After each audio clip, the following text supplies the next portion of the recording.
জামালপুরের সরিষাবাড়ীতে র‍্যাব সদস্যের স্ত্রী লিপি বেগম হত্যার বিচার দাবিতে মানববন্ধন ও থানা ঘেরাও কর্মসূচি পালন করা হয়েছে।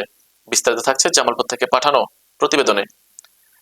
সরিষাবাড়ী বাস স্ট্যান্ড এলাকায় নিহতের পরিবার ও এলাকাবাসীর আয়োজনে র‍্যাব সদস্যের স্ত্রী লিপি বেগমের হত্যার ঘটনায় জড়িতদের দ্রুত গ্রেফতার ও দৃষ্টান্তমূলক শাস্তির দাবিতে মানববন্ধন, বিক্ষোভ সমাবেশ এবং থানা ঘেরাও করা হয়।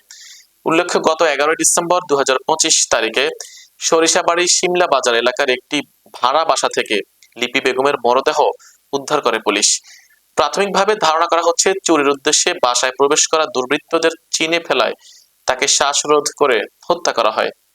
মানববন্ধনে নিহতের শোকার্ত ছেলে মেয়ে, বাবা মঞ্জুরুল হক, মা, আত্মীয় স্বজন সহ বিভিন্ন শ্রেণী পেশার মানুষ অংশগ্রহণ করে অভিযোগ করে বলেন, ঘটনা দীর্ঘ সময় পার হলেও মূল হত্যাকারীদের দ্রুত গ্রেফতারের দাবি জানান।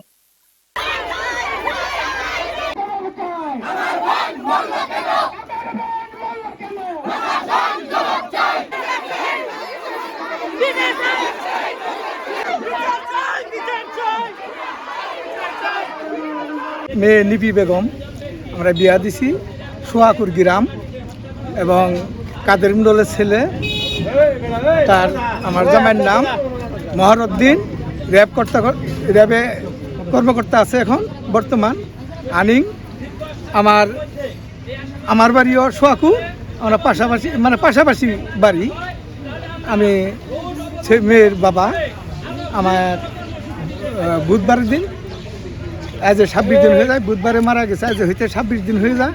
আমি কোনো বিচার আছে এখনো পাইতাছি না। আমরা থানায় মামলা আছে, থানায় কোনো প্রশাসন কোনো বিচার করে নাই, ধরেও নাই, আজ পর্যন্ত আমরা পাইও নাই। কারণ তার তো স্ত্রী, আমার তো মেয়ে, আমার একটা মেয়ে, আমার আর কোনো মেয়ে নাই যে আমার ডাক দিব, আমার অসহায়কালে দাঁড়াবো, এই যে আমার আর নাই, শেষ হয়ে গেছে। আমার একটা মেয়ে, আমার 2টা ছেলে, একটা মেয়ে। আমার মেয়ে চিরদিন তারা নিয়ে গেছে। এই হত্যাকারীর বিচার আমি খুব তাড়াতাড়ি চাইতাছি। আমার চাচাতো বোন খুন হয়েছে 1 মাস যাবৎ, এখনো খুনের কোনো নির্দিষ্ট বিচার হয় নাই। পুলিশ কেন এখনো বের করতে পারে নাই, তদন্ত করতে পারে নাই, ওরা কেন চুপ? আমরা সেই দাবিতে আজ মানববন্ধন করেছি, যাতে পুলিশ এই বিচারটা করে।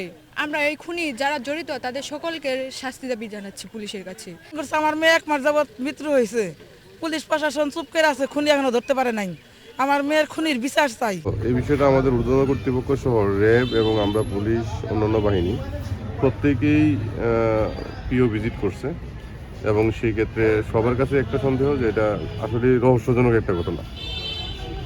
তো রহস্যটা উদ্ঘাটন করার জন্য সবাই চেষ্টা করতেছে। আশা করি রহস্যটা যদি আমরা ভেদ করতে পারি তাহলে আসামি শনাক্ত করা সম্ভব হবে এবং আসামি গ্রেপ্তার হয়ে যাবে দ্রুত।